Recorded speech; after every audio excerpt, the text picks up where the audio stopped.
يا شام ضلي افرحي معنا بهالجمعة. الولف يا زين يابا يا يابا، وحياة رب السما نورت يا جمعة. أحلى أبو عبد الخنسان. هلا إذا كنت شايف شبه بين الوفا الشامي وأبو نعيم الآبوني فأنت مالك غلطان. حي الحاضرين والمراجل كلها. الوفا الشامي شخصية استثنائية بتطل علينا من مسلسل ولاد بديعة، لفتت نظر الجمهور، لهيك حبيت غوص بأعماق الشخصية أكثر وأعرف من وين إجت أو مين بتشبه بالواقع. يا قلب قبل الدمع. على أنغام الأورج بيطل علينا الوفا الشامي بالحلقة الثانية من المسلسل كاركتر لافت بشوارب ودقن ولهجة خفيفة مميزة. أخي الشاهين أقسم بالله شلشتني. الوفا ابن أبو الوفا صاحب دباغة بالدباغات، هرب من أبوه المو مقتنع بمواهبه الغنائية. النشاز والكلام الهابط بعمره ما كان فن، وراح لينمي موهبته بمكان تاني. أبو رجب ما عاد رد على جواله. الوفا الشامي إنسان على قدر كبير من البساطة والسذاجة، لدرجة إنه هبب الأوتيل بسيجارته وترحل بعد هيك من دبي، لكن بالرغم من الضغوطات والصعوبات قدر يحقق نجاح على الصعيد الفني بغنية أسفي على المرجلة، لأنه كلامه على الوجع.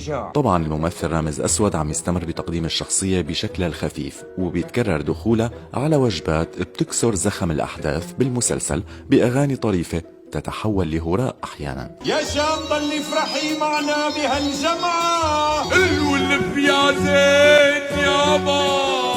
هلا إذا كنت شايف شبه بين الوفا الشامي وأبو نعيم الآبوني فأنت مالك غلطان، لأنه أنا مثلك شفت الشبه ذاته. طبعا اللي ما بيعرف مين أبو نعيم، يا ما زماني كذب يابا يا يابا. أبو نعيم واحد من زكرتاوية الآبون، مواطن عادي كان يشتغل شوفير تاكسي وكومجي ويغني بسهرات الخميس بحفلات أعراس الأصحاب والأحباب ما تيسر له من الأغاني، منا ذات معنى ومنا ما هو بس للاصطهار.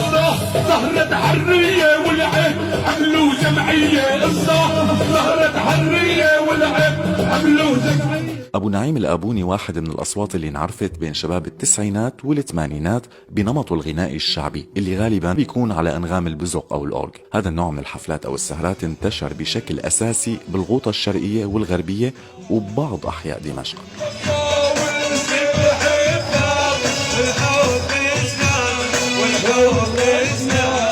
بس بعد 2011 اختفى تقريبا هذا النوع من الحفلات وتفرطعوا المطربين الشعبيين بين البلاد، حتى اجى الوفا الشامي وذكرنا. محسوبكن يا خلق اسم الوفا الشامي.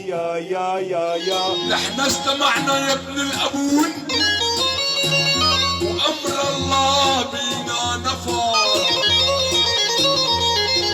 والحبس لي مرتبة يا زين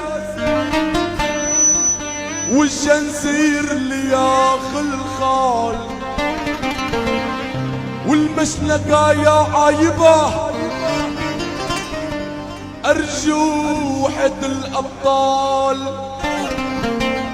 يابا انتهى أمري بعمري، اقروا الفاتحة يا أسياد. يا أمان شايف